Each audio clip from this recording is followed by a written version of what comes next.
tarde, bem-vindos a este webinar organizado entre a Glint e a Associação Portuguesa de Administradores Hospitalares sobre o futuro da informação hospitalar. Connosco temos a Inês Castro, vogal executiva do IPO do Porto, e o Ricardo Gil Santos, da Glint. Eu queria agradecer essencialmente também a vossa participação neste webinar, que tão importante será nesta fase também de transformação do sistema de saúde, de uma fase de resposta à Covid para uma nova fase de resposta dual, em que teremos que, para além de responder à Covid-19, teremos que responder naturalmente aos cuidados gerais e que na prática também ficaram por prestar na grande maioria dos hospitais do SNS. Eu também dava uma pequena nota, também um pequeno histórico deste trabalho que foi feito entre a Associação Portuguesa de Administradores Hospitalares e a Glint e a OMS, que foi o desenvolvimento de um software, de um aplicativo que foi adotado pela OMS para o planeamento de recursos. Eu talvez faça também uma pequena apresentação de como é que esse aplicativo funciona, mas na prática é um aplicativo que permite, por um lado, planear e perceber a evolução epidemiológica, planear o número de camas de acordo com a severidade de cada doente com Covid-19 e depois também planear os recursos humanos para responder a essas necessidades em internamento. Neste momento estamos a desenvolver vários adicionais a este aplicativo, que são adicionais mais relacionados com o acompanhamento em caso do doente e também para a definição dos profissionais que devem fazer rastreio de contactos. É uma versão que, em princípio, será libertada esta semana também pela Organização Mundial de Saúde. É um aplicativo que já está a ser utilizado em vários países e várias regiões do globo. Nesse sentido, ainda hoje decorreram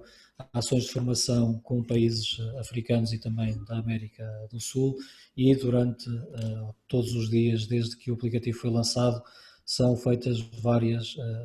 essencialmente, ações de suporte aos países e às próprios gabinetes regionais do OMS para a utilização deste aplicativo. Eu dava, essencialmente, uma pequena visão do aplicativo e da versão que está a ser disponibilizada atualmente pela Organização Mundial de Saúde, até a versão 2.12. Este aplicativo está também traduzido já em várias línguas, naturalmente também em português, e devo dizer que para os países também de expressão portuguesa acaba por ser uma boa surpresa ter esta capacidade de ter um aplicativo da Organização Mundial de Saúde com tradução em português. Como devem reparar, a versão portuguesa que temos também é uma versão que aceita tanto o português de Portugal como o português do Brasil. Por exemplo, não fazemos uma previsão, como conseguem ver aqui na imagem, do número ou da capacidade de leitos. Utilizamos esta expressão leitos e não utilizamos a expressão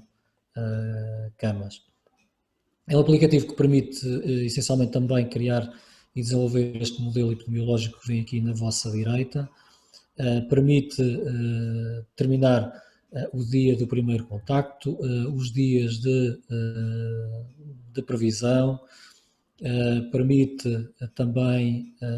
selecionar o país que está a ser analisado, de acordo com a população de cada país, a determinação de taxas clínicas de ataque ou não, variados nos modelos e nos cenários que são desenvolvidos pela OMS, entre um modelo mais moderado de 5% da população afetada até um modelo mais expansivo, em que 30% da população é afetada, ou mesmo a utilização, e que tem sido utilizada em alguns países, para modulações regionais, em que pode ser determinada, por exemplo, a população de uma pequena região ou de uma região com maior dimensão, ultrapassando naturalmente a dimensão do país, mas bastante útil para análises regionais. É um modelo, este modelo epidemiológico que está na ferramenta, é um modelo bastante simples de suscetíveis, infectados e recuperados. permite também, que depois também dá para determinar várias parametrizações, os contactos por pessoa, a probabilidade de infecção também de acordo com as características de cada país ou região, e permite também introduzir medidas de mitigação ou de mesmo supressão da patologia em que o R0 será inferior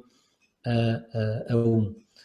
E tem sido muito utilizado este tipo de modulação. Há um adicional e na versão que aliás já está, que vai se iniciar a ser distribuída, também da determinação de segundas vagas da Covid-19. Para além deste modelo epidemiológico que está na ferramenta, a própria ferramenta permite que cada país, cada operador, introduza o seu próprio modelo epidemiológico, permitindo que vários tipos de modulações possam ser utilizadas no modelo, e permite ainda que mesmo a modulação que está a ser feita possa ser comparada com dados reais, permitindo perceber se a modulação que está a ser feita mimetiza ou não a dinâmica da infecção, através da determinação do erro entre a modulação e a realidade. Para além disso, e a vertente mais relevante do estudo está relacionada com a determinação do número de camas necessárias para responder à pandemia, e aí conseguem ver aqui neste gráfico da direita uma capacidade de determinação de vários tipos de camas, e já vou explicar um pouco como. Nesta componente que também existe na ferramenta, e aí sim vamos apoiar este planeamento do número de camas, podemos ter a determinação da percentagem de casos de infecção que têm, ou que são, ou que sofrem internamento. E depois há aqui também a consideração de 4 grandes níveis de severidade da patologia, entre casos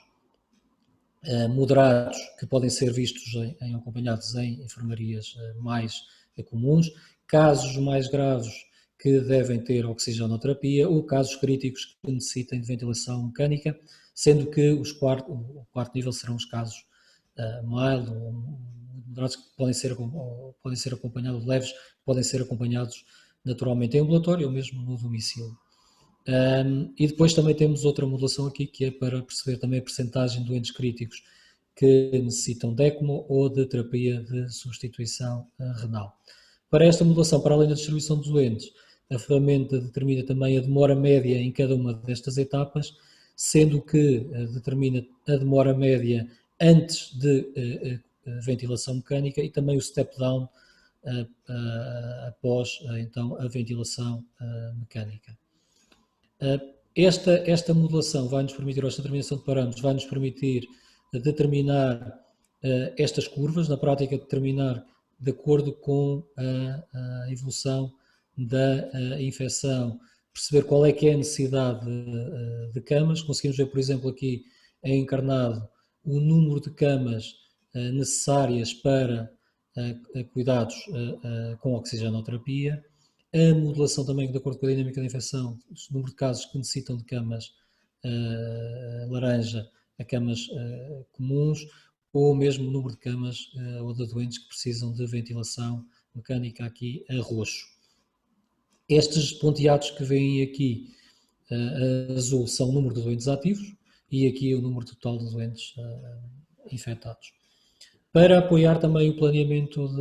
de capacidade, a ferramenta permite determinação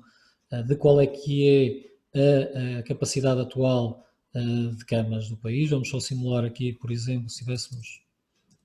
provavelmente isto é uma simulação,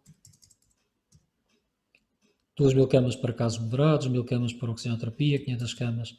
para ventilação mecânica, e na ferramenta permite-nos perceber quais é que são as capacidades e quando é que conseguimos prever aqui qual é que é a data expectável de esgotamento de recursos, sempre que as curvas ultrapassam a capacidade que é determinada neste gráfico por estas linhas tracejadas. E aí conseguimos perceber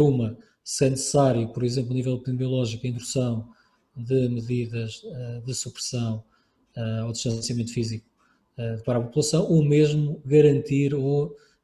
encontrar mais recursos para, neste caso em número de camas, para responder à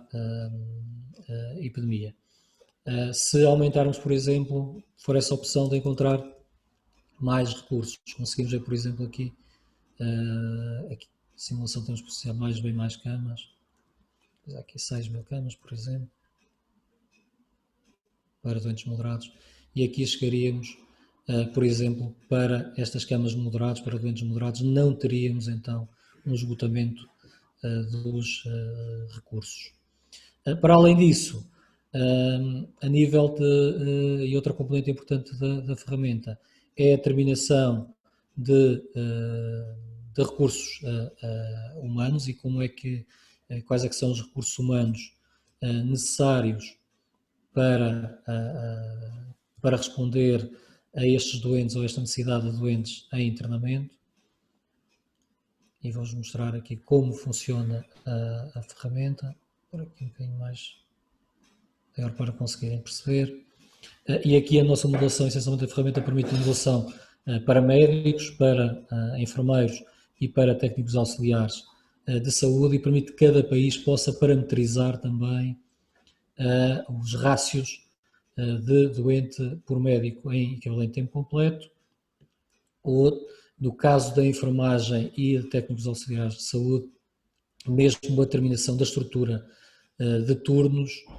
o máximo de turnos por profissional e o número de horas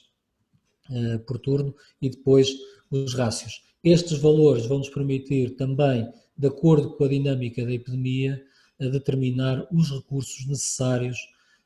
e, por exemplo, planear, mesmo por exemplo para uma área que será mais complexa, até pela escassez de recursos, por exemplo, planear a formação de profissionais, portanto, para unidades de cuidados intensivos. Estas curvas aqui neste gráfico dão-nos os recursos necessários por grupo profissional, e depois podemos também analisar estes recursos por áreas de competência, considerando que naturalmente os profissionais que trabalham em cuidados intensivos têm competências diferentes de uma enfermaria comum. À semelhança do que vimos também para a estrutura de camas e a determinação de capacidade de camas, podemos fazer o mesmo também para determinar o número ou a capacidade que temos profissionais, também para prever quando é que esses recursos seriam esgotados nesta componente da ferramenta, e permite também modelar a possibilidade de risco ocupacional, determinando também o número de dias em quarentena ou a ausência por motivo da doença, e aí também nos permitiria modelar o adicional de profissionais necessários devido à infecção em profissionais de saúde. Grosso modo, e de uma forma muito rápida, esta é a ferramenta ADAPT. Como vos digo, já estão a ser feitas novas evoluções para considerar, segundo as curvas, que é particularmente necessária para países europeus, e também está a ser apresentada atualmente também essa componente de cálculo de profissionais para realização de rastreio de contactos ou para acompanhamento no domicílio. Como esta ferramenta é complementar a outras ferramentas da OMS, podendo ser os dados aqui utilizados, exportados para ferramentas de planeamento ao nível institucional, e, a grosso modo, é esta a ferramenta, e naturalmente estaremos totalmente à disposição para responder a alguma dúvida que possa existir por parte dos participantes deste webinar. A grande mente também pelo trás do desenvolvimento desta ferramenta foi o Ricardo Gil Santos da Glint e a da sua equipa, que conseguiu num tempo recorde desenvolver estas componentes da ferramenta e de cumprir os requisitos de excelência também da OMS e de cumprimento de requisitos muitas vezes em questões de minutos ou de horas. E eu dava-lhe aqui também a palavra para explicar como é que foi esta experiência e como é que continua a ser, porque continua a fazer desenvolvimentos à ferramenta.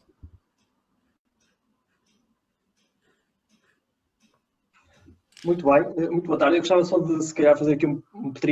preâmbulozinho com 3 pontos. O primeiro seria, obviamente, agradecer à APA, em particular na pessoa do Alexandre,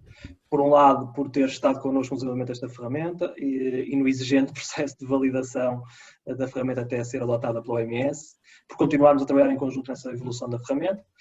e, obviamente, também por termos organizado este webinar em conjunto, que parte da ferramenta e depois também pretendemos explorar aqui um bocadinho aquilo que é o potencial que a informação hospitalar tem para o desenvolvimento de uma gestão mais eficaz e mais eficiente. E depois também queria, obviamente, agradecer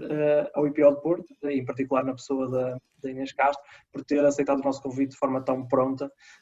e para partilhar aqui connosco aquilo que é uma história de sucesso naquilo que é uma perspectiva um bocadinho menos conhecida da Covid, que é a perspectiva de um hospital que é Covid-free, e, portanto, lança também as bases para uma discussão mais alargada e mais alto nível na perspectiva de uma organização de um SNS em rede, aquilo que o Alexandre também já vem falando, do SNS dual, que tanta falta faz.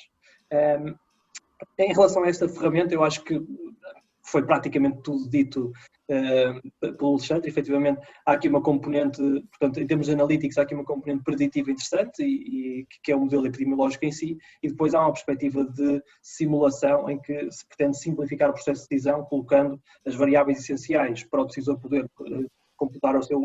sua realidade, e depois o modelo adapta-se, o próprio nome diz, a essas dinâmicas e, portanto, ajuda o decisor de uma forma rápida a ver de forma sincronizada o efeito de um determinado parâmetro, de uma determinada decisão, naquilo que é o agregado das decisões a tomar. Portanto, camas, recursos humanos e até depois também podemos evoluir para materiais, etc. Agora, focando aqui um bocadinho no futuro da informação hospitalar, e aproveitando também aqui esse ponto, eu diria que o futuro da informação hospitalar, e a ADAPT serve um bocadinho como modo para isso, acaba por ser também o futuro da gestão. Ou seja, nós temos visto recentemente aquilo que é o shift de grandes consultoras que têm feito de uma lógica mais de consultoria de gestão e de estratégia para uma lógica de mix com competências digitais.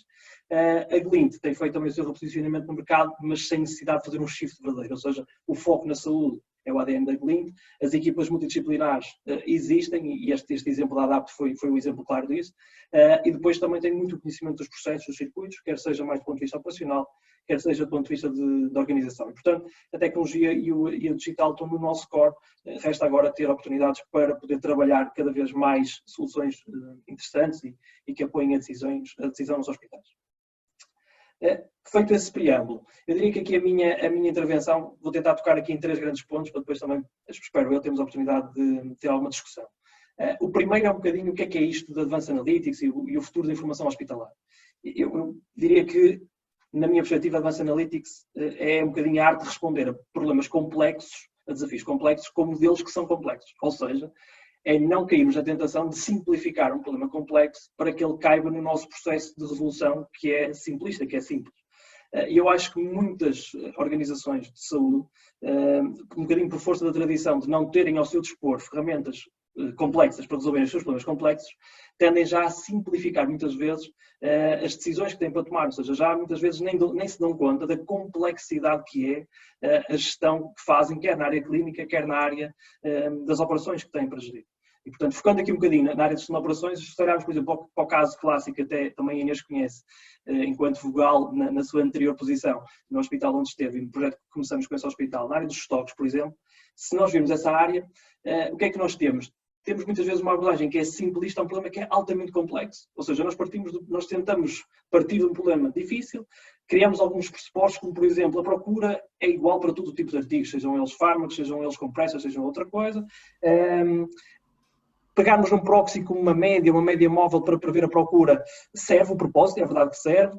Depois, desconsiderar os lead times de fornecedores, também temos que o fazer e, portanto, acabamos com uma medida de stock que não é de todo a medida de stock que era necessária, que era a expectável, que era a mais eficiente.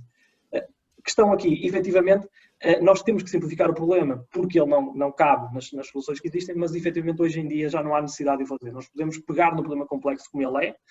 e arranjar, desenvolver, implementar, calibrar os modelos complexos que existem para que depois a decisão do decisor seja simples, ou seja, seja um conjunto de parâmetros, como o caso da ferramenta ADAPT, em que nós simulamos esses parâmetros e conseguimos perceber o encadeado das decisões que temos para tomar. Esse é um problema. Mas há outro tema também que é, então, a Advanced Analytics é uma espécie de milagre, digamos assim. Portanto, a partir daqui não há mais decisões erradas. Há uma frase muito interessante de um estatístico britânico que dizia que todos os modelos estão errados. Alguns são úteis. Portanto, é aqui que nós temos de trabalhar. Ou seja, mais do que tudo o que nós temos que encontrar é modelos que sejam úteis para os hospitais e que minimizem, digamos assim, o erro nessa tomada de decisão. Esse era o primeiro ponto. O segundo ponto era basicamente focar naquilo que é alguma existência de alguma resistência na implementação deste tipo de projetos que muitas vezes sentimos e que eu acho que pode ser explicada por uma óbvia complementaridade que existe entre aquilo que é a área clínica, a área dos engenheiros dos dados, da analytics e aquilo que é a componente da gestão em todos os hospitais, mas depois há uma certa linha que se cria entre aquilo que é uma decisão num planeamento cirúrgico, num planeamento de recursos humanos, entre aquilo que é a componente clínica desse planeamento e a confusão entre isso e aquilo que é a decisão do planeamento como um todo. Não é? E, portanto, acho que há aqui muitas vezes um trabalho conjunto, combinado, que poderia ser com um resultado muito superior, mas que na prática a tomada de decisão, mais uma vez, é simplificada por uma visão mais estrita e perde-se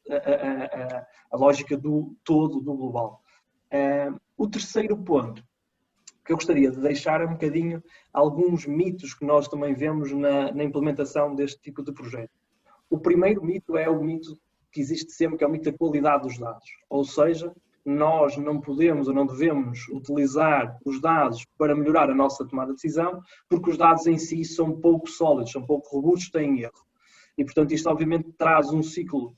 negativo, que é nunca mais iniciamos esse processo e, portanto, nunca mais temos um mote para proativamente melhorarmos essa qualidade dos dados e identificarmos onde é que, efetivamente, ela tem que ser melhorada, porque há áreas em que o benefício acrescido daquele campo, daquele conjunto de dados, não é necessariamente melhorado por aquilo que é a qualidade dos dados desses campos específicos. Concentrar as nossas ações de melhoria naquilo que é o retorno que pretendemos ter dos dados é um primeiro ponto. E, efetivamente, os dados que existem no Sistema Nacional de Saúde são mais do que suficientes para iniciarmos essa jornada de novo paradigma na informação hospitalar. Por outro lado, há um outro mito, e falando um bocadinho até contra consultoras e contra tecnológicas, que é o mito de que o consultor, num determinado contexto, resolve uma situação. Ou seja, se nós colocarmos um consultor, se nós tivermos um projeto bem sucedido, a partir daí nós vamos ter um conjunto de iniciativas que vão nos levar a um outro patamar. Isso também, obviamente, em todos os trabalhos que temos feito, obviamente, isso sentimos claramente que não é de todo a realidade. As organizações têm que ter uma perspectiva muito forte de onde é que querem chegar, um conjunto de pessoas também motivadas e com capacidade, muitas vezes também técnica, para chegarem a essas soluções e essa congregação de esforços entre aquilo que as organizações têm dentro das suas portas, aquilo que poderão ir buscar fora das suas portas, que de certa forma impulsiona a melhoria e depois também permite manter essa melhoria. Portanto, estes dois pontos levam-me a refletir sobre um terceiro ponto que eu acho que é relevante na nossa realidade do Sistema Nacional de Saúde, que é uma certa ausência de uma estratégia nacional mais ou menos conhecida para esta área da informação hospitalar. Ou seja, na prática, os hospitais ficam um pouco abandonados à sua clarividência, à sua sorte, na perspectiva de por onde começar, por que iniciativas começar, quais é que são os entraves que vão encontrar nesse caminho, como é que podem ultrapassar esses entraves, se a organização que têm atualmente montada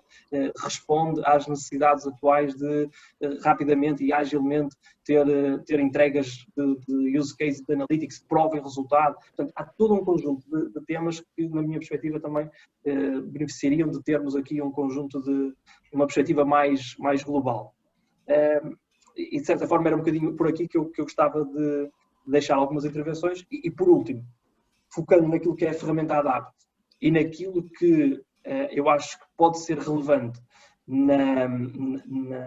na transformação que ela pode trazer, ou pode começar a trazer à definição do nosso Sistema Nacional de Saúde dual que precisamos agora, eu acho que há várias questões concretas que a Advanced Analytics pode responder e deve responder. A ferramenta responde a algumas e, com base na ferramenta e depois noutros conceitos e noutras abordagens, podemos responder a muitas mais. Por exemplo,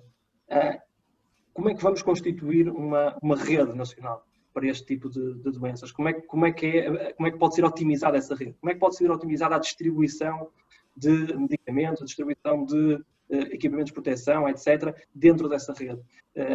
Como é que pode ser centralizada essa compra e como é que ela pode ser otimizada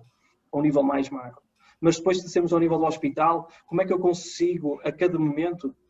quando vou abrir um bloco operatório, um determinado tempo operatório, e que vai gerar, obviamente, alguma concorrência, entre aspas, de recursos entre aquilo que é os recursos a montante que uma cirurgia necessita e aquilo que é os recursos que os doentes internados com Covid atualmente ou que poderão vir a chegar ao hospital no futuro vão necessitar, como é que eu consigo, de certa forma, simular este tipo de cenários e encontrar o ótimo nestas duas realidades, ir monitorizando e ir criando cenários e tomar decisões mais informadas e com mais certezas. Ou então, como é que nós podemos olhar para aquilo que é o próprio estoque do hospital, por exemplo, e saber aquele estoque que temos ali, tendo em conta a curva epidemiológica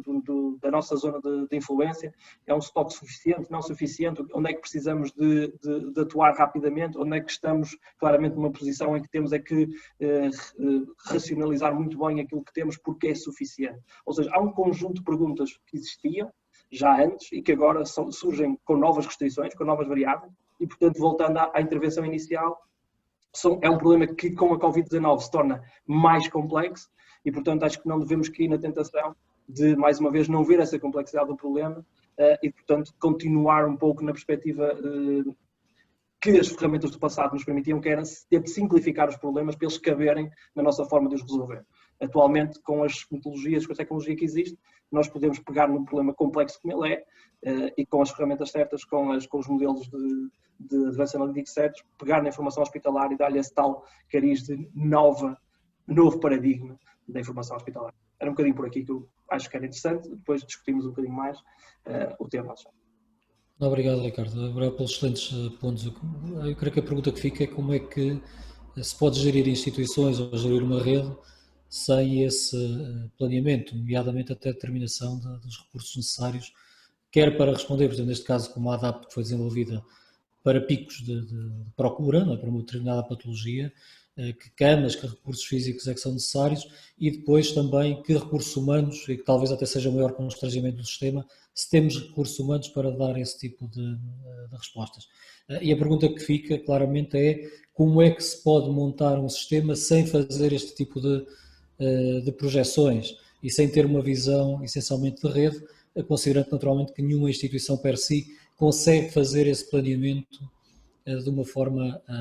atempada e é daí também o sucesso, aliás, que a ferramenta tem tido a nível mundial, é nesse apoio aos governos para determinar que respostas em rede é que existem, seja a rede, em muitos casos, privada, pública, ou seja, qual é que é a capacidade do país para fazer essas respostas e que recursos é que existem também para dar essas respostas. E realmente o que não se entende é como é que se tomam decisões sem essa informação. Mas voltaremos a esta discussão um pouco mais à frente, até qual é que é o papel também do Advanced Analytics, quer na gestão do hospital nos dias de hoje e no futuro, porque este também é um caminho que se faz, quer de aprendizagem dos gestores a utilizar este tipo de ferramentas e também da montagem desse tipo de ferramentas nas próprias instituições, mas essencialmente também vamos conhecer a experiência do IPO do Porto,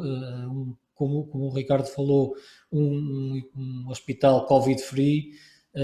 apesar de ser Covid-free por definição, não se inibiu de ter que se proteger para ser Covid-free, e estou muito ansioso também por ouvir a experiência da Inês Castro nesta matéria. Obrigado, Inês, por estares connosco hoje.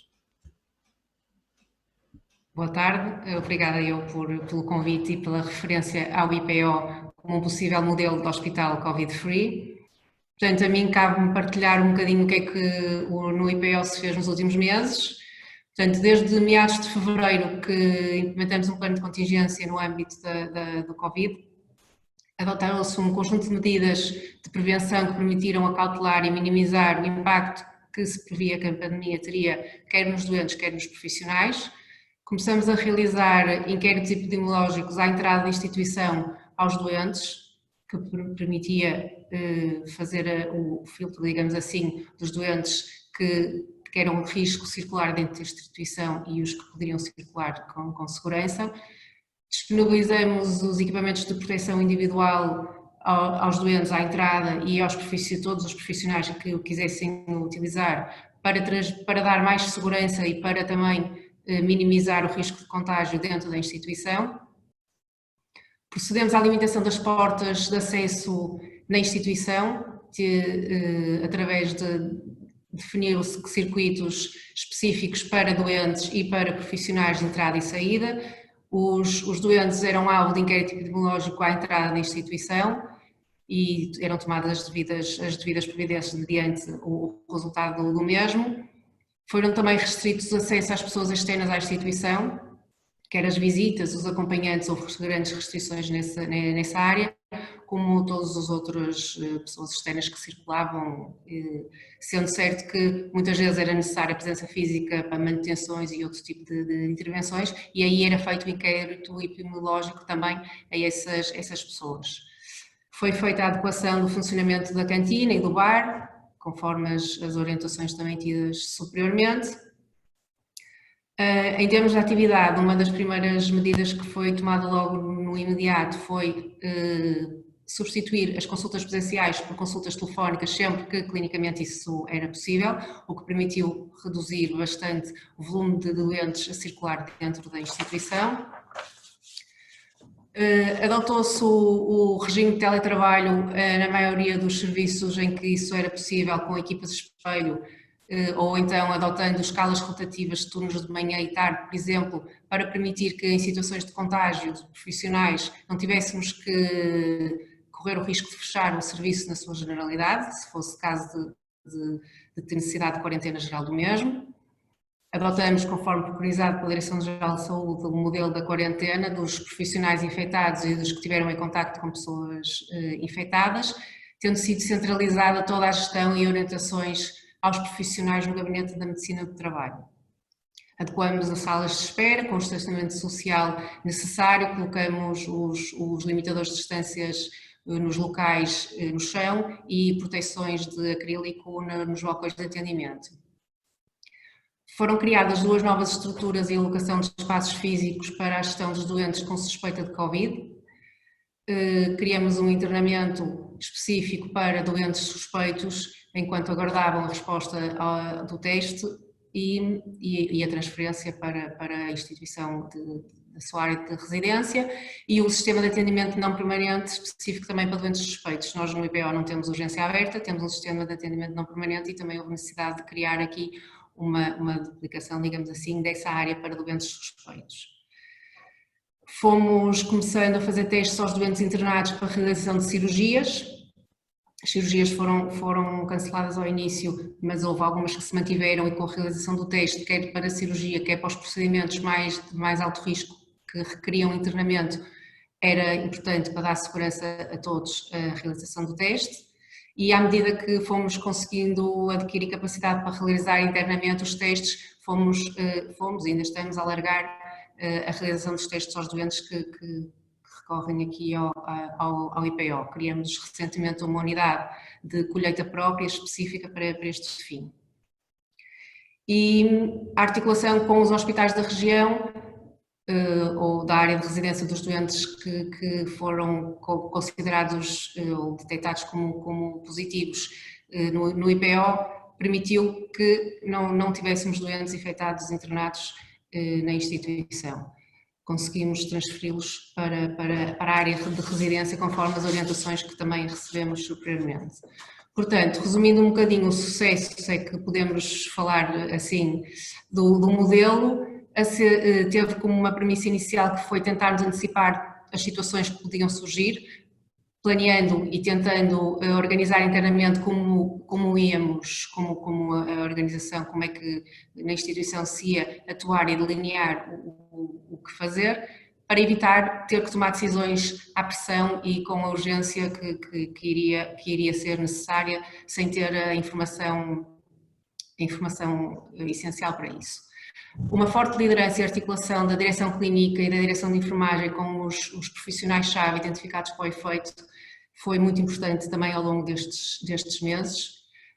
Foram realizadas reuniões diárias do gabinete de crise que foi criado para o efeito, que era constituído por uma equipa multidisciplinar com elementos de serviços mais diretamente envolvidos na gestão e implementação das medidas necessárias, como sendo o controle de infecção, a medicina do trabalho, a gestão de doentes, ao circuito administrativo funcionar na íntegra e, obviamente, os elementos da área médica e elementos da área de enfermagem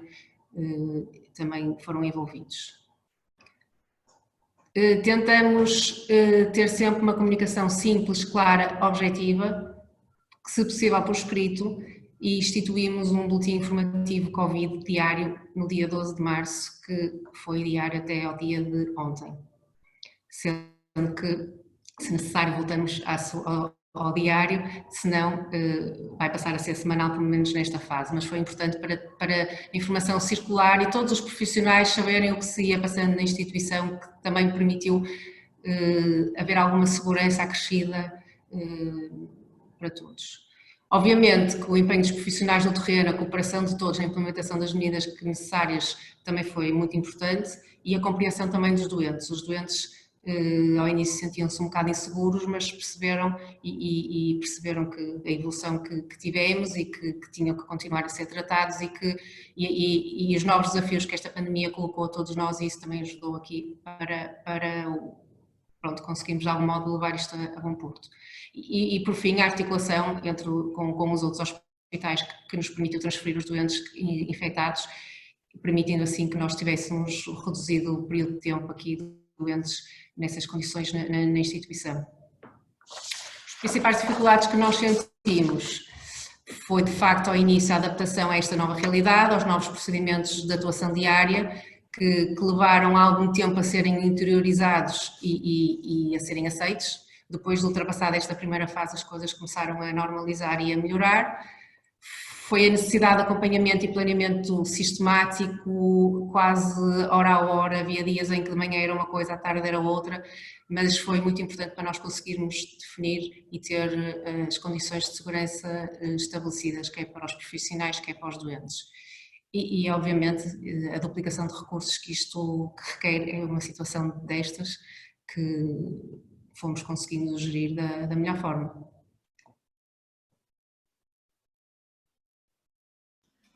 Nada, obrigado Inês, e realmente podemos dizer que até o momento é um caso de sucesso, uma vez que os 3 IPOs, de uma forma genérica, conseguiram ter uma resposta muito positiva durante este período, e eu creio que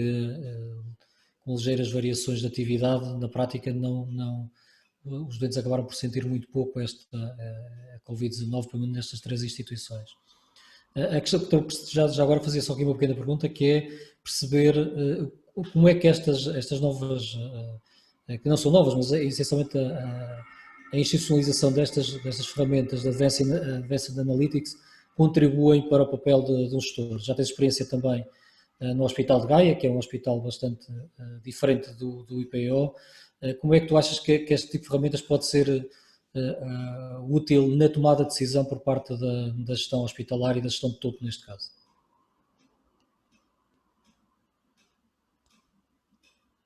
Tens que ligar o micro. Obrigado. Obviamente que nós aqui fomos conseguindo, a pressão não foi muita, não é? Como eu disse, nós tentamos antecipar as situações e daí conseguimos alinhar com as ferramentas que tínhamos, portanto, quer a gestão de recursos humanos, que foi falado aqui, quer a gestão de stocks de material, com a ajuda de todos os profissionais envolvidos foram feitas essas estimativas, digamos assim, essa previsão dessas necessidades. Obviamente que esse tipo de ferramentas para uma decisão mais diária e sempre com uma dinâmica muito grande é claramente uma grande ajuda, porque permite-nos à distância de um clique eventualmente ou de um simples filtro de um gráfico ou de uma simulação de valores obtermos o que nós vamos precisar, e isso permite gerir e planear de uma forma muito mais eficiente. Eu, entretanto, fazia aqui uma maldade ao Ricardo, que não tínhamos aqui perguntas preparadas, mas eu estava-lhe já para fazer-lhe já uma pergunta que era para nos dizer, pelo menos, algumas áreas que estas ferramentas possam ser úteis nesta preparação do sistema dual. O que é que o Advanced Analytics nos pode ajudar? Exemplos muito práticos e concisos que possam ser úteis para os hospitais. Ok. Eu sei que é uma maldade, Não, mas faz todo sentido. Acho que quem falou tanto tempo sobre Advanced Analytics tem que responder a uma pergunta desse género. Eu acho que há aqui, diria que os hospitais, na sua generalidade, têm um conjunto de perguntas que são comuns. E, portanto, eu acho que a primeira questão que o Advanced Analytics deveria conseguir identificar é que perguntas são comuns. Ou seja, fazer um diagnóstico concreto das perguntas que são comuns, para depois também haver uma resposta comum às perguntas que são comuns. Eu diria que as perguntas comuns devem ser à volta de reorganização de tudo aquilo que é as equipas e a forma como as equipas estão escalonadas, como a Inês referiu. E isso implica, obviamente, uma reestruturação profunda naquilo que são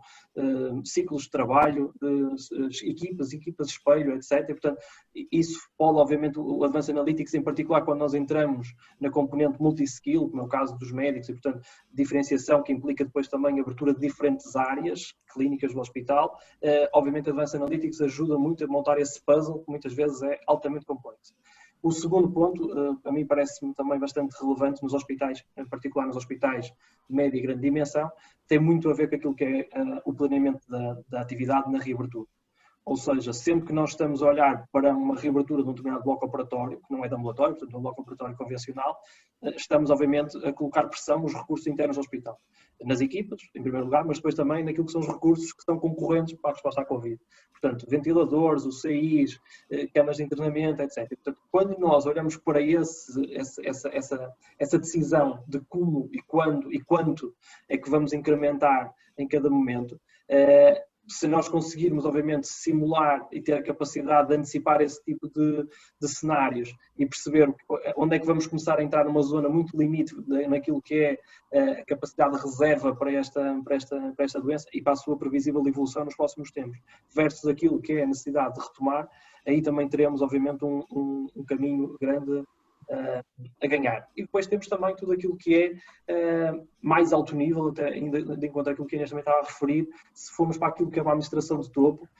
olharmos para as diferentes formas como um hospital pode chegar às pessoas, aquilo que beneficia em utilizar uma determinada forma, seja a teleconsulta, a telemonitorização, que está disponível no hospital, numa determinada área, porque aqui se liberta de recursos internos do hospital para dar resposta a outras áreas que não são capazes de o fazer no modelo de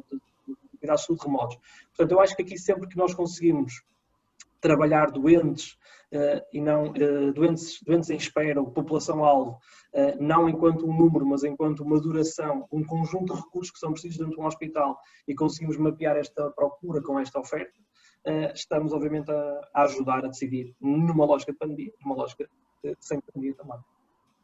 Eu, antes de continuarmos a nossa conversa, dava também nota aos nossos participantes que, por um lado, podem pedir para fazer alguma questão e têm que, na vossa plataforma, apenas levantar a mão,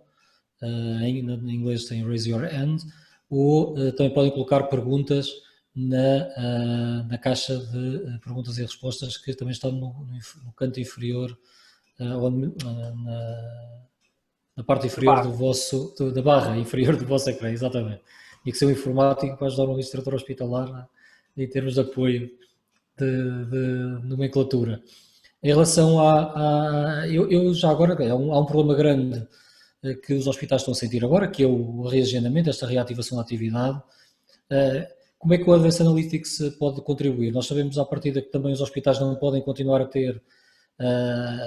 os grandes aglomerados de doentes que tinham antes, é necessário escalonar também estes agendamentos ao longo do dia, evitando que existam estes aglomerados. Há aqui um papel também grande de um mix entre o que é estas teleconsultas e as consultas presenciais. Como é que o Advanced Analytics pode ajudar, por exemplo, em áreas concretas atualmente que os hospitais estão a enfrentar neste momento?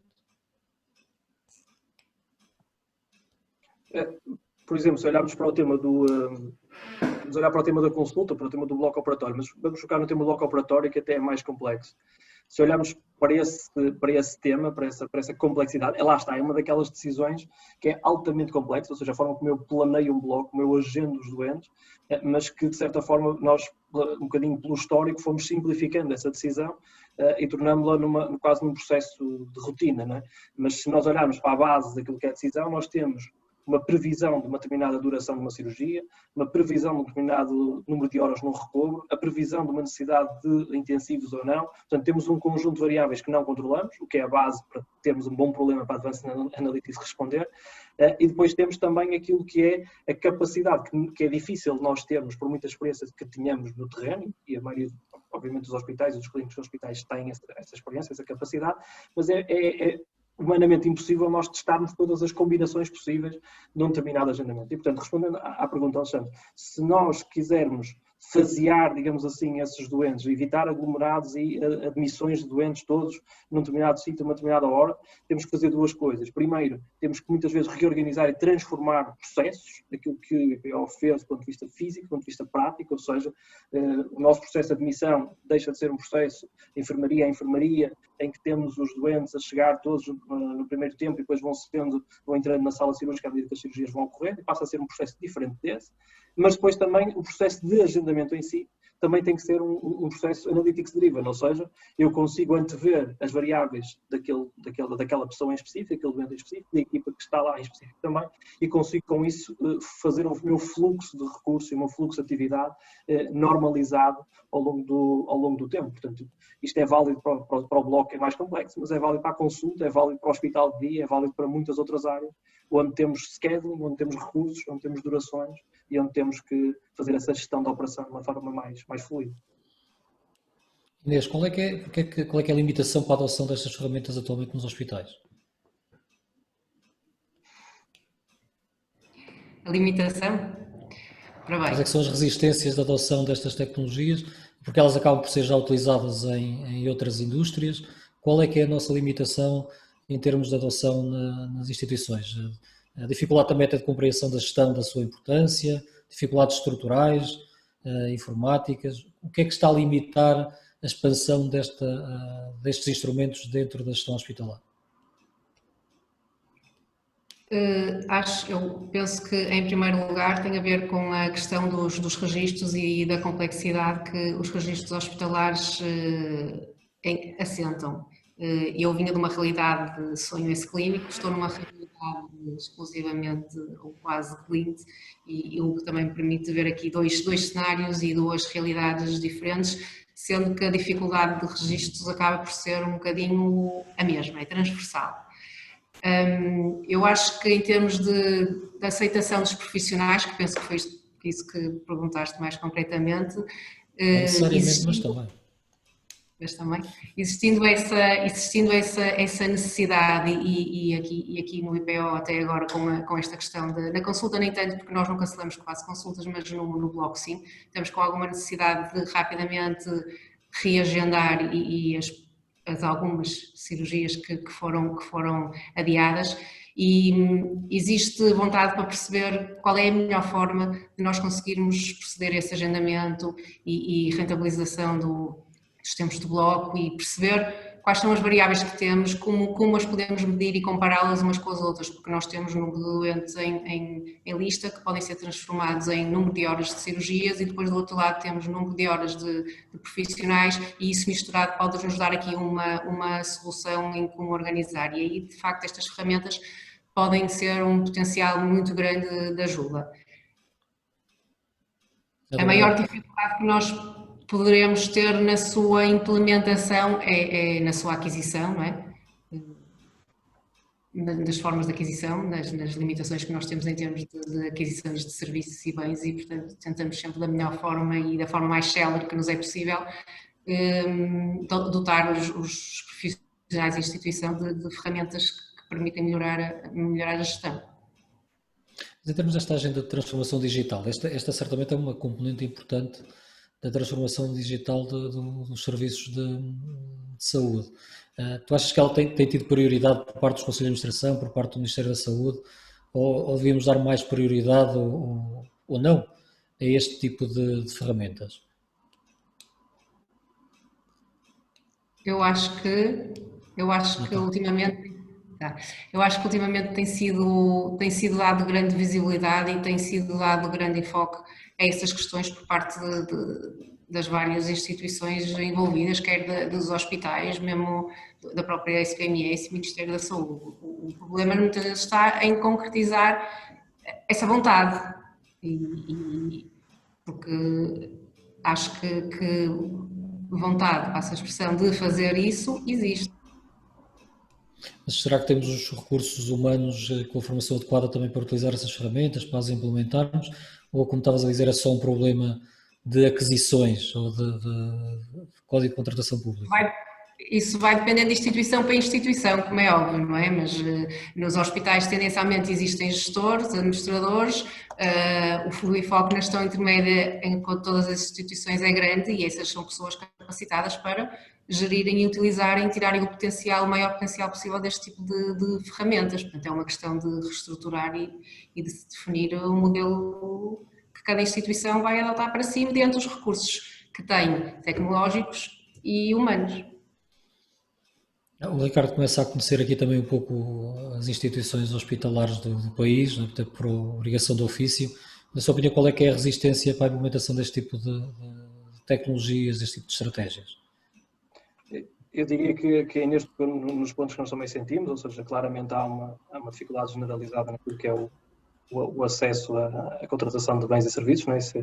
foi bem plasmado na intervenção. Ultrapassada é essa. Eu diria que mesmo no processo, ou seja, no processo antes da aquisição, ou seja, no processo de percebermos a mais-valia e de percebermos em que áreas é que faz sentido, eu acho que há claramente realidades muito distintas. Aquilo que eu sinto mais vezes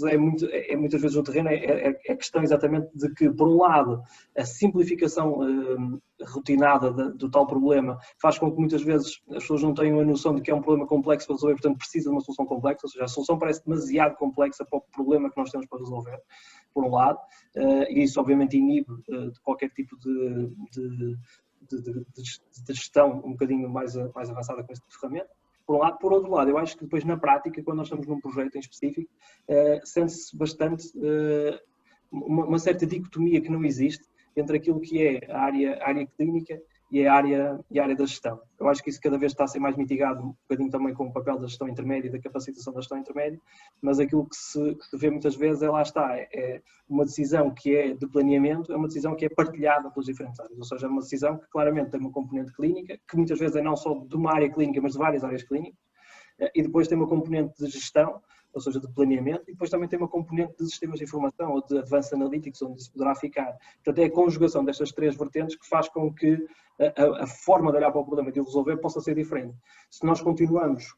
numa lógica em que estas áreas estão mais ou menos segmentadas, o que nós vamos ter é um planeamento que é feito por uma determinada área, com um determinado conjunto de metodologias. A área da gestão muitas vezes dedica-se mais à parte analítica descritiva, ou seja, é muito vista como uma lógica de report e de olhar para o passado e de ver quanto é que fizemos de produção, quanto é que ocupamos o bloco,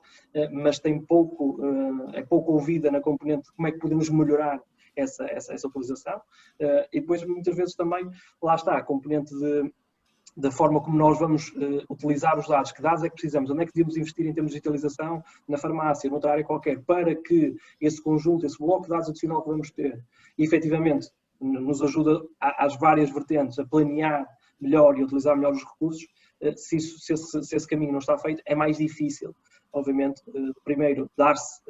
a necessidade, dar-se conta da necessidade e depois, obviamente, implementar-se esse tipo de soluções. E depois as resistências normais, essas são aquele chavão, não é? A resistência normal à mudança, como nós também temos na nossa organização, os hospitais também têm na sua, e portanto, se vem alguém de fora que tem uma ideia diferente sobre a forma como nós nos podemos organizar, a primeira reação será: mas a maneira como nós fazemos há tantos anos será assim tão errada, será assim tão pior. E, obviamente não se trata de estar errado ou de estar pior, é uma perspectiva de poderia beneficiar de. Eu acho que isso aí vem com o tempo, vem com os casos de sucesso, que também há poucos ainda,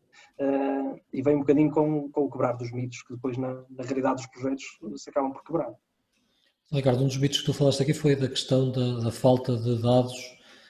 ou dos dados serem maus para utilizar este tipo de ferramentas. O que é que nos podes dizer mais concretamente sobre isto? Os dados atualmente e o sistema de dados que temos já permite fazer este tipo de análises, de projeções, de uma forma mais adequada, ou realmente temos que reestruturar? Aliás, uma pergunta colocada aqui pelos nossos participantes: ou temos que reestruturar o nosso modelo de dados? Eu diria que, se nós colocarmos a pergunta como um ou, obrigatoriamente já estamos implicitamente a adiar a transformação digital e o Advanced Analytics para 2030, 30 e qualquer coisa. E, portanto, eu não gosto, não defendo a posição de colocar a pergunta como um ou, mas colocar a pergunta como um i. É óbvio que a estrutura de dados existente, com muito campo livre, com muitos parâmetros de durações ou de outro tipo de informação que é colocada manualmente nos sistemas, não é o ideal para quando nós queremos viver a decisão de planeamento baseada nesses dados que existem. Isso é evidente que não é o ideal. Mas os dados que existem, ou seja, se nós atualmente planeamos muitas tarefas com base em modelos analíticos muito pouco sofisticados e com base em médias mais ou menos gerais sobre um determinado tema, se nós estivermos a utilizar uma determinada duração, um determinado padrão de consumo que não tem o detalhe do dia do consumo, não tem o detalhe do minuto da cirurgia, mas tem um detalhe razoável, obviamente já estamos num caminho em que estamos melhor do que aquilo que estávamos antes, e esse caminho obviamente vai despertar o interesse em ter automatismos no registro de informação. Portanto, porque é que devemos registrar este tipo de informação? Não podemos ter um conjunto dada a transição digital que estamos a fazer, não podemos ter um conjunto de sensores, outra coisa também que faça com que esta informação que não tem nenhum valor acrescentado por parte do administrativo, do clínico que está a colocar, possa ser colocada. Essas questões depois acabam todas por surgir quando nós também vemos a mais-valia. Atualmente o que nós fazemos, e fazemos isso já há muitos anos em Portugal, é colocar todos os profissionais clínicos, tanto farmacêuticos, médicos, enfermeiros, etc., a colocar imensa informação no sistema. É registro, como dizia a Inês. Mas na prática, depois, qual é o retorno desses registros? A tomada de decisão é mais célere, a tomada de decisão é mais informada? Muitas vezes não é, portanto, servem apenas por uma lógica de histórico, temos um sistema de business intelligence que nos ajuda a perceber como é que estamos em termos de produção, como é que estamos em termos de qualidade, em termos de acesso, mas indicam muito pouco para o futuro. Por exemplo, um caso concreto, se nós pegarmos aquilo que é a quantidade de texto livre que existe nos processos clínicos e nos processos administrativos até também, e dissermos assim, bem, com esta quantidade de texto livre e com a informação mais rica que aqui está, mais vale descurar o resto, concentrar toda a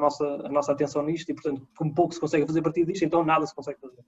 Esta é uma forma de abordar. Outra forma de abordar é trabalhar com os clínicos, muito proximamente, com as pessoas que colocam informação no sistema. Estou a referir aos clínicos no processo, por exemplo, do bloco. É, obviamente, um stakeholder muito relevante. Portanto, se nós conversamos com um diretor de uma área cirúrgica, se envolvermos essas áreas todas num projeto, e se definirmos muito bem qual é que é a informação que é relevante para o processo, e que, neste momento, por lacuna daquilo que são os sistemas de informação do hospital, não existe de uma forma tipificada. Ou existe, mas não é conhecido, não é usado. Mas trabalharmos com eles aquilo que pode ser a utilização de um registro, mesmo que seja em texto livre, minimamente tipificado, e que rapidamente depois conseguimos colocar um conjunto de algoritmos de text mining, de linguagem, de processamento de linguagem, e que rapidamente interpretam isso e classificam isso, nós já estamos claramente a encurtar o tempo para a tal adoção e, ao mesmo tempo, estamos a dizer ao sistema que, efetivamente, aquele conjunto, aqueles dados, aquela arquitetura de dados não é suficiente para aquilo que queremos fazer. Ou seja, acho que temos que ver as duas realidades em simultâneo e trabalhando nas duas pistas ao mesmo tempo. Inês, é preciso um plano de capacitação dos recursos humanos integrado, ou cada instituição deve decidi-lo naturalmente e tem essa liberdade de o fazer, mas fará sentido termos aqui um programa de capacitação também de awareness deste tipo de tecnologias, mas não só de capacitação técnica da gestão intermédia. Quando falo de gestão intermédia, não estou a falar só de administradores hospitalares, de gestores, estou a falar dos enfermeiros-chefes, dos diretores de serviço. Faz sentido ter esse programa de capacitação para os profissionais dos hospitais públicos nesta área?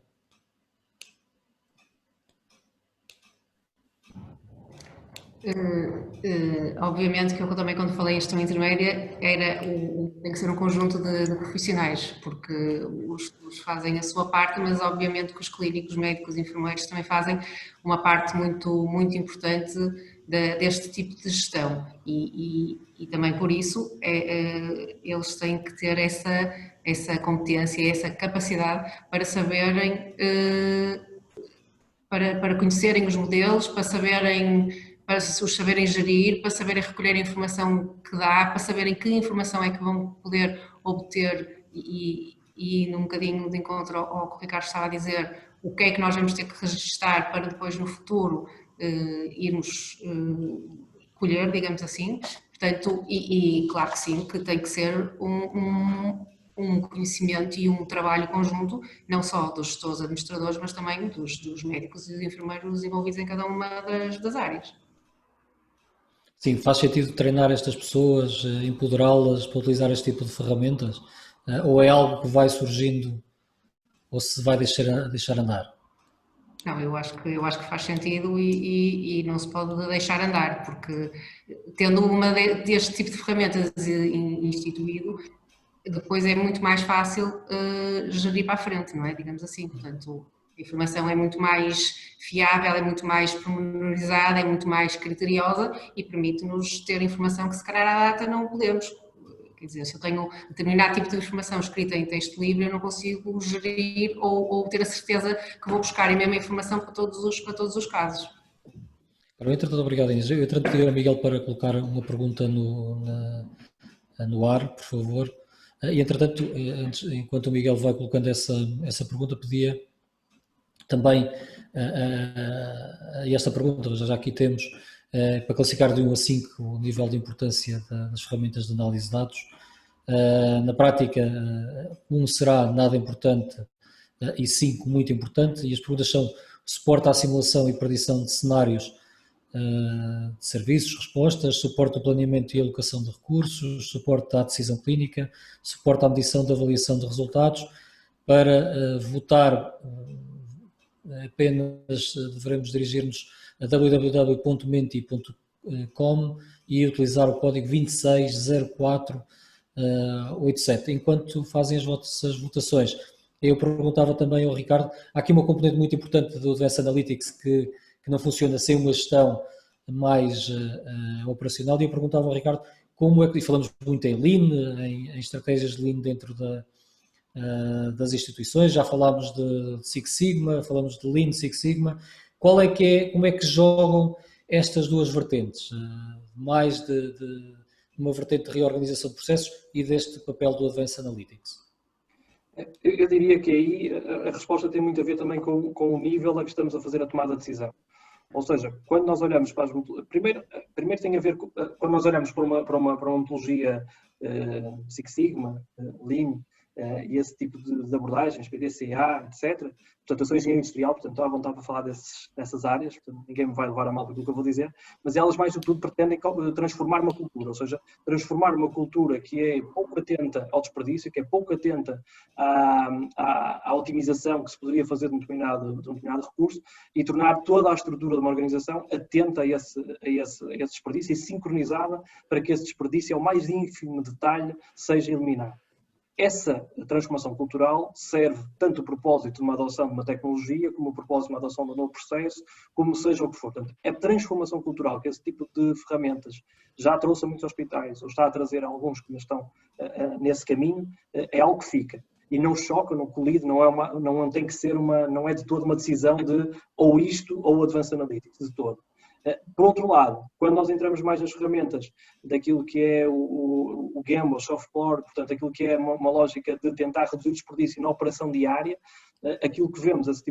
tipologia mais focada, tem muito a ver com aquilo que é o circuito físico de um determinado doente, o circuito físico dos profissionais, o circuito físico de um determinado material. E, portanto, eliminar qualquer ação que não acrescente valor é, de certa forma, um mote geral por trás desse tipo de metodologias. Quando nós olhamos para a Advanced Analytics, estamos a trabalhar uma componente um bocadinho antes dessa componente, que é a componente do planeamento, da decisão. Ou seja, como é que eu vou estruturar a minha rede de distribuição interna no hospital? Quais é que são os circuitos que eu vou adotar? Quais é que são as rotas que eu vou adotar? Quando eu computo, quando eu tento olhar para todas as combinações possíveis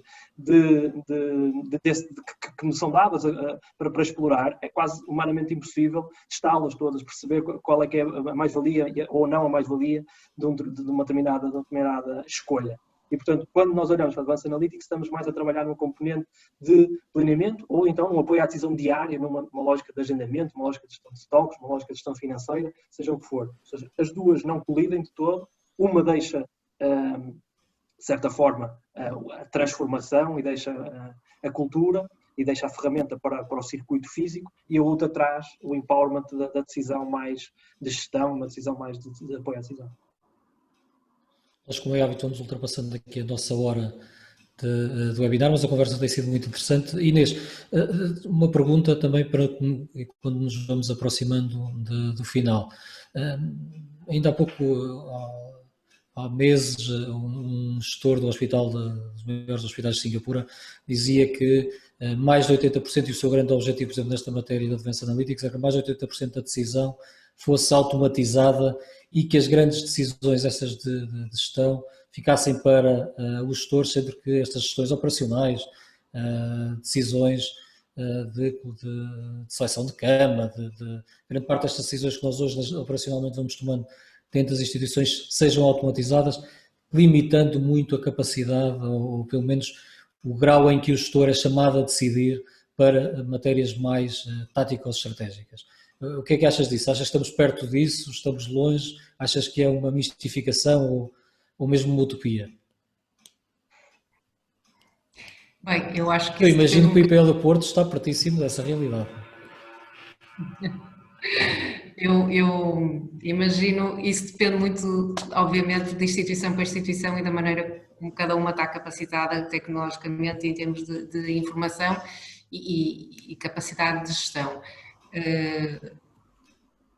Utopia não digo, porque nós tentamos sempre melhorar e chegar ao excelente ou ao bom, mas acho que ainda há bastante caminho para se fazer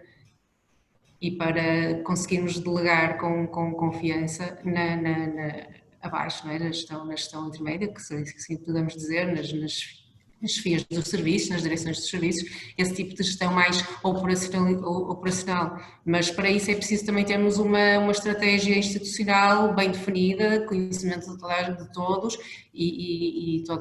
todos os profissionais estarem cientes e irmos todos para os mesmos objetivos, porque senão há necessidade de intervenção constante, não é? Superior. Eu acho que isso também muitas vezes acontece não por falta de informação, que é uma grande ajuda, é um facto, mas também às vezes por falta de estratégia e de planeamento do futuro. Nós tendencialmente estamos preocupados com o ano, com o mês, com o ano e eventualmente com o ano seguinte e temos que planear a mais longo prazo ou, se quisermos, médio, longo prazo.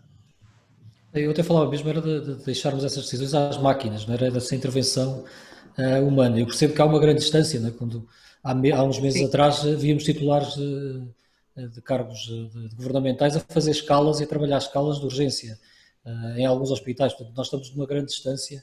então nesse grau de centralização. E para conseguirmos que as máquinas façam isso, vamos ter que conseguir que os profissionais tenham confiança no que as máquinas estão a fazer. E eu acho que daqui até lá ainda falta um pedação. Nós já vamos decidir, as máquinas já vão decidindo muita coisa por nós, até escolher filmes no Netflix. Ricardo, quantos anos é que nós precisamos para ter este tipo de decisões mais automatizadas, libertando a gestão para a gestão de conflitos, por outro tipo de atividades realmente a gestão deve estar mais capacitada e não tanto para estas pequenas ou para estas questões que realmente podem ser alvo de automatização. Para já, que decisões é que podem ser automatizadas no curto prazo, no médio prazo, e qual é que é o caminho para atingirmos esse nível de automatização? Muito bem. Eu acho que primeiro, mais do que tudo, numa primeira fase, eu acho que colocarmos os termos numa perspectiva de automatização, dada a nossa realidade, eu acho que serve mais de propósito contrário àquilo que nós queremos ter, do propósito de acelerar a implementação. Ou seja, esse é um dos principais receios, ou pode ser, exatamente, vamos ser substituídos por uma decisão automática, sem qualquer intervenção, sem qualquer travão, digamos assim, de um decisor humano. Eu, sinceramente, não acredito nisso no curto nem no médio, e se calhar até no longo prazo, na perspectiva do meu tempo de vida, mas porque basicamente acho que dentro de um hospital vai haver um conjunto de decisões muito grandes, onde nós podemos fazer, sim, uma automatização do processo até chegar à decisão, mas a decisão continua a ser feita por uma pessoa. Agora, uma decisão que hoje demora muito tempo a ser feita, ou então é feita em pouco tempo, mas lá está numa lógica muito simplificada, passa a conseguir ser feita em menos tempo do que é hoje e com muito mais cuidado e com muito mais visão do todo do que aquilo que é hoje. Isso acredito, isso acho que vai demorar bastante tempo, não vou atravessar-me em anos porque não acredito que esteja a ser gravado, não sou assim tão conhecido, mas de qualquer maneira nunca sabe quando é que joga contra nós e portanto estaria errado de certeza, mas acredito que ainda falta bastante, muito por aquilo que eu acredito que é uma necessidade de que os novos quadros que vão chegar nos hospitais estarão muito mais abertos para quebrar determinada forma de fazer,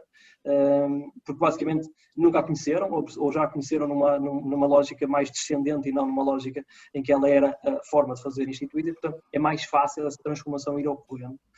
quando esses profissionais também ocuparem esses lugares. Mas acho que esse trabalho tem que ser feito. Mas a partir de uma decisão mais informada, não ser uma decisão de percepções, mas ser uma decisão mais racional. Exatamente, eu acho que esse é o primeiro passo, exatamente, é abandonarmos o achismo, como eu ouvi uma vez num hospital em que tivemos um projeto, e passarmos a ter uma lógica em que estamos a decidir efetivamente com base numa perspectiva transparente, com dados e com a informação que é relevante para todos, e uma lógica, como dizia a Inês, para a frente, ou seja, quando falamos de advance analytics, temos de ter essa perspectiva, que estamos a trabalhar para a frente, não estamos a olhar e a aplicar métodos ao passado, né? Estamos a medir o passado, estamos a trabalhar para a frente. Miguel, eu pedia para colocares a avaliação também em relação ao webinar e pedia também à Inês e ao Ricardo para irem preparando aqui uma conclusão ao nosso webinar. Eu também dava nota aqui algumas perguntas, entretanto, algumas perguntas foram colocadas mais em relação à ADAPT logo no início para fazer essas respostas. Como eu disse, esta é uma ferramenta atualmente da Organização Mundial de Saúde, que foi libertada em open source pela APA e pela Glint. A ferramenta pode ser feito o download na página da Organização Mundial de Saúde, quer na Organização Mundial de Saúde da Europa, quer na Organização Mundial de Saúde Global, e está livre de utilização para quem entender, mesmo para fins académicos também podem fazer essa atualização. A própria APA e a Glint também disponibilizam-se para até apoiar qualquer tipo de desenvolvimento que possa surgir da comunidade deste tipo de ferramenta, ou precisamente desta ferramenta. Não sei, Miguel, se consegues colocar os slides de avaliação, sei que colocaste já os resultados das perguntas que foram colocadas, mas esmagadora maioria, não sei se já são early adopters, né, na linguagem de gestão da mudança, mas realmente a grande maioria dos nossos participantes concordam com a importância deste tipo de ferramentas. Na prática aqui, esta pergunta é como avalia este webinar. Basta também mais uma vez ir a www.menti.com e utilizar o código 260487. Inês, como é que gostarias então de umas palavras finais para este webinar e qual é que é o caminho para a transformação da realidade que temos hoje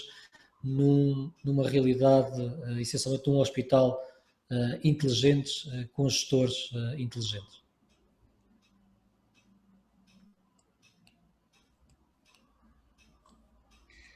Bem, eu acho que nós podemos concluir que o planeamento é muito importante. Se ele for acompanhado por tecnologia que nos permita ajudar na decisão, quer autonomamente, num prazo mais longo, quer na qualidade de informação que nós temos para decidir, associada aos conhecimentos e à capacitação que os profissionais de saúde poderão ter ou terão que ter para tomar essas decisões, será mais fácil nós conseguirmos